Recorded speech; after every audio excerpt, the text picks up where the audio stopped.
Hello everyone, today was the fourth day of COP25. One of the most important topics for indigenous peoples today was the Article 6. If you want to understand the elements of the Article 6, you need to read at least 3 documents.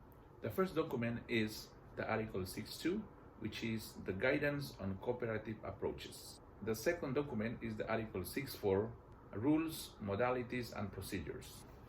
The third document is the work program framework for non-market approaches. So those are the 3 documents you need to understand. I have requested my indigenous colleagues to help us to understand what is going on in the negotiation. Today, the indigenous peoples have a working group, so we're going to work on how to lobby the states on including human rights and indigenous rights in Article 6. We're going to do that through lobbying and also through messaging. The Article 6 for me is the reflection of the human rights. And when we talk about the human rights, we also want to include indigenous people's rights. That's what I think it is, especially in 6.2. Article 6 of the Paris Agreement is about the mitigation. And here in COP25, parties are having discussion about how the market-based and non-market-based approach will be implemented on the Paris Agreement. And also it's about the internationally transfer mitigation outcomes and also the rules of procedures and modalities of mitigation actions. So it's really a big bunch of different activities and different rules and modalities of implementing Paris Agreement Article 6, which is mitigation. So that also includes REDD+, CDM, and so many other activities.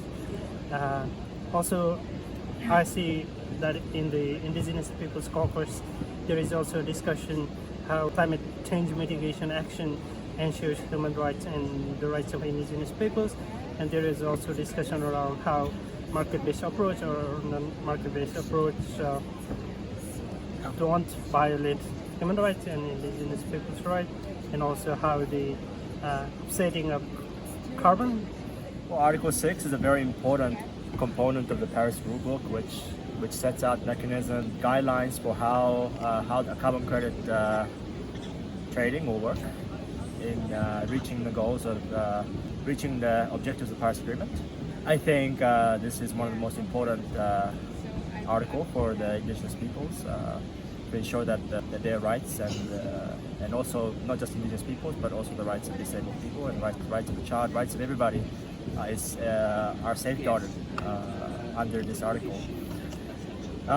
So far what I've seen from these discussions, especially just having listened to parties' position on this issue, I think there's a lot of confusions and lack of clarity over the mode of work and also over states just restating this country's position over and over again and not really getting to the nitty-gritty of removing brackets at this stage.